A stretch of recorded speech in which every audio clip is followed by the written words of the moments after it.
नमस्कार आसतु आज आम बनवा आंबपणा मुझे कदली छेना काजू गुड़ अदा छेचा गोलमरीच गुंड आंब आउ क्षीर। चलतु एबे स्टार्ट करवा। गोटे बाउल रे प्रथमे कदली को भल भाव चकटी देबा। देखु मुझे कदली को भल भाव चकटी से नड़िया ऐड करदेली। नड़िया को मुझे भल भाव चकटी रखि आंब को ऐड करके भल भाव चकटुची। आम चकटिला बेले टिके भल कि चकटिबा जेमती सब पणारे पूरा प्लेन रहिबो, नहले पीला बेले आमको तंत्री लाखिबो भल लागिबनी। तापरे मु आउ छेना ऐड करुची।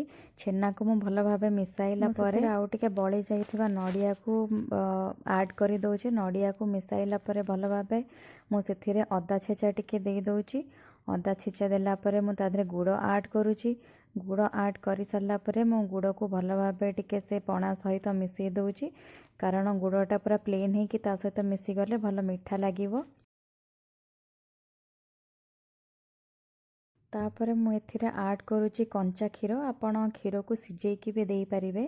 ताकू भल भाव मिसैला परे पणा सहित आपण भल भाव मिसैकी ताको चकटिले पणाटा टिके प्लेन हो जिवो।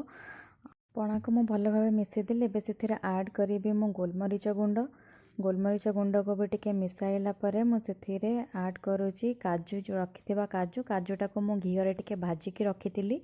तापरे एबे हमर प्रस्तुत हो गला। देखंतु पणा मु ताको आउ टिके भल भाव गोलेकी मु सर्व करदेवी ग्लास रे। एटा आपण जदी टिके पानी न करिवे ताहले आपण बाउल रे स्पून सहित नै कि खाई परिवे।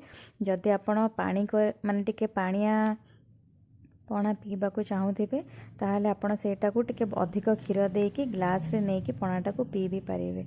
देखंतु एबे मोर पणा रेडी हो गला। आउ एटा तो बहुत टेस्टी थिला। आपण भी एमिति बने कि